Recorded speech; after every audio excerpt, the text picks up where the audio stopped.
Margaret Sanger was the greatest woman in the world, so said H.G. Wells, noted British author.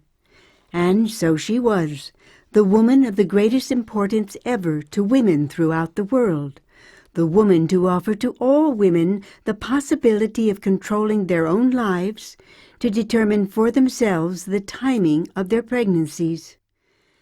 Margaret Sanger understood that motherhood is a privilege, never meant to be a sentence of enforced servitude. In her own words, every child is to be wanted. Margaret Higgins Sanger was a wanted child. Born in 1879, coming number 6 in a family of 11, she was wanted to care for the sisters and brothers who followed her. When her mother died at the age of 50, after yearly pregnancies, most spent bedridden with a chronic tuberculosis that brought on her death. After 11 living births and almost as many miscarriages, Margaret Higgins was wanted to care for the children. She was wanted to console her grieving father, who lived to the age of 88 years. His grief was genuine, and the love between the devout Catholic mother and the father who espoused radical politics enlivened the home. But radical ideas do not buy groceries. Margaret Higgins grew up poor. Margaret was clearly bright, stimulated by the searching intellect of her improvident father. Her 2 older sisters scrimped and saved, and sent Margaret to Claverack College, which, along with a work scholarship, gave Margaret some 2 years of good secondary education. At Claverack College she shone brightly, academically and socially, and years later her classmates recalled her vivacity, her love of fun, her energy, her independent mind, and even then her charisma. She worked briefly as a schoolteacher before returning home to her dying mother and to assume family cares. Margaret had hoped to become a doctor, but had to settle for nurse's training in White Plains, New York. And it was not long before her bright charm caught the eye of a handsome young architect, Bill Sanger, who as quickly proposed, and soon enough Margaret Higgins became Margaret Sanger. For a while Bill was doing well enough for the young couple to build their own home of his design in Hastings-on-Hudson, north of Manhattan. 3 children came, Stuart, and a little later Grant and a daughter, Peggy. This was the progressive era, and America was seething with workers fighting for a living wage, an 8-hour workday, and others who wanted woman suffrage, the elimination of child labor, clearly radical ideas. Margaret was her father's daughter, but while he had talked radical politics, Margaret would act. She and Bill left their idyllic suburban life and moved into the ferment of New York City to support the radicals, socialist, anarchist, wobblies, the workers of the working class. Thus began her education into the messy business of politics. Margaret became a public nurse in Manhattan's Lower East Side.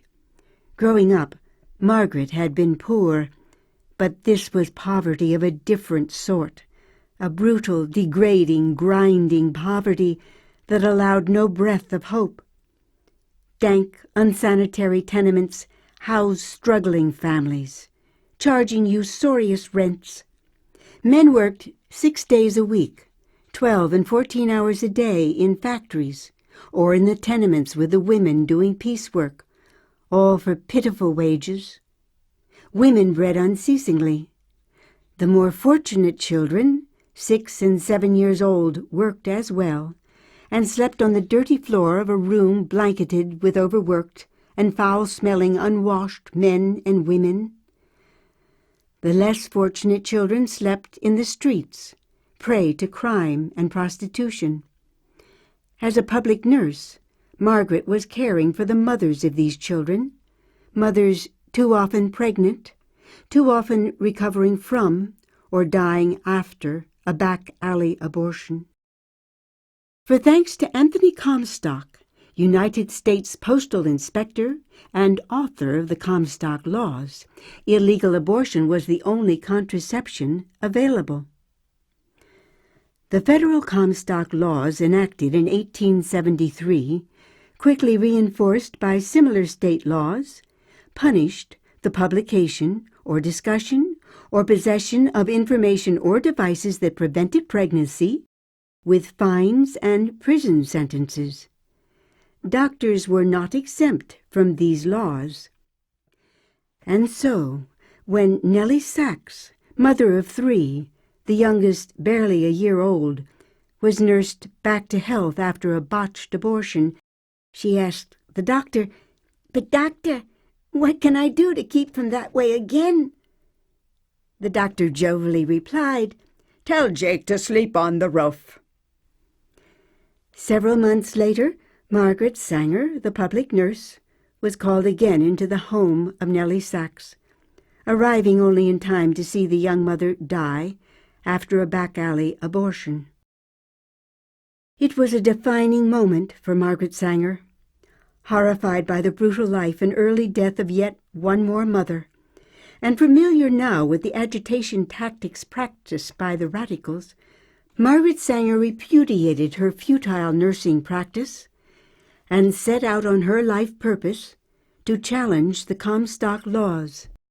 With her limited funds, she published a newsletter, The Woman Rebel, whereby she would confront the government and at the same time, from among her subscribers, build a constituency.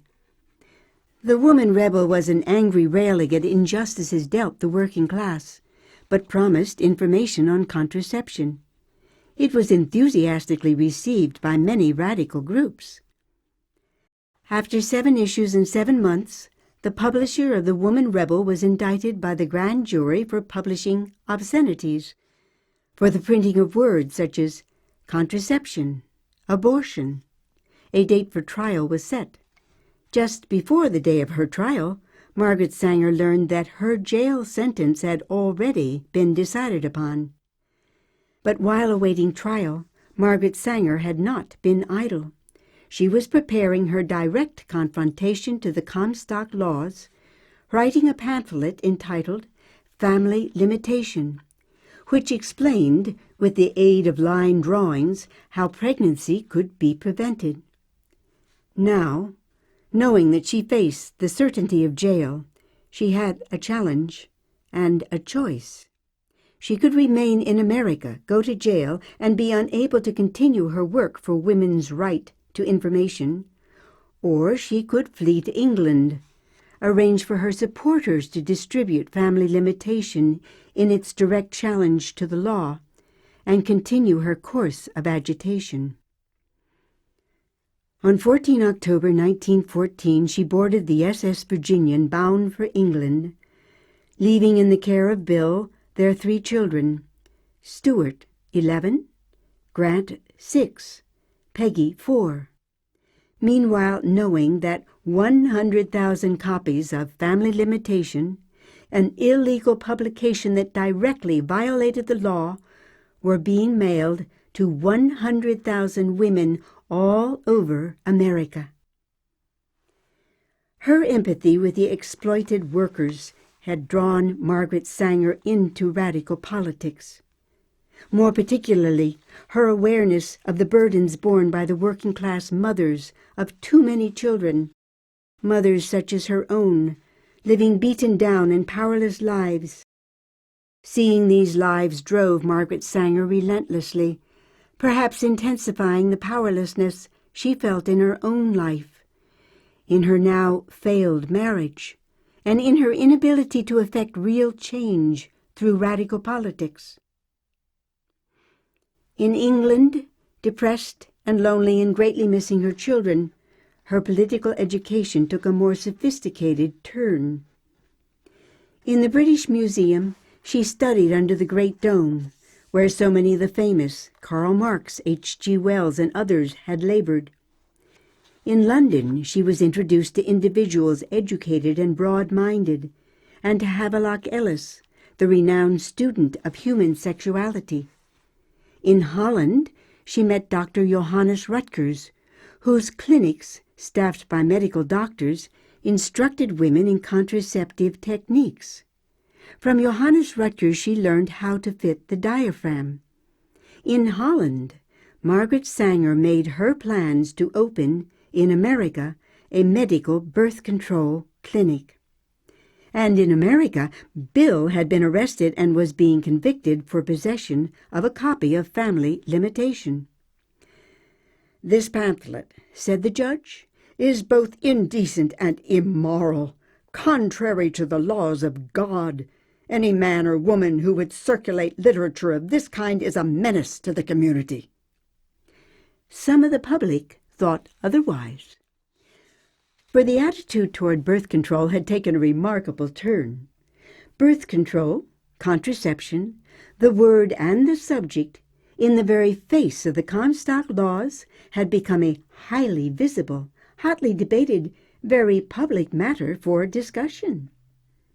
When Margaret Sanger stepped off the ship that returned her to the New York harbor 1 year later, on 6 October 1915, the first thing she saw was a copy of the Pictorial Review, a prominent, prestigious woman's magazine, and on its cover the words "Birth Control," asking readers to consider what was to be done. In New York City, Margaret Sanger was an instant celebrity. 1 month later, her daughter Peggy died of pneumonia. Peggy was not yet 6 years old. It was a heartbreak that never left, and an event that generated extraordinary media coverage.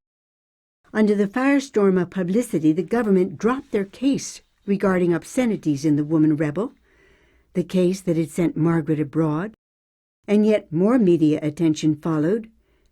Riding the crest of this great wave of attention, Margaret embarked on a 4-month coast-to-coast speaking tour of America.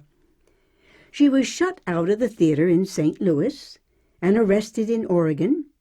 She was considered a splendid woman by Mrs. Herman Lindauer, but a little too strong for Chicago. Margaret Sanger's every speaking appearance was completely sold out. Once back in New York, she resumed her direct challenge to the Comstock laws.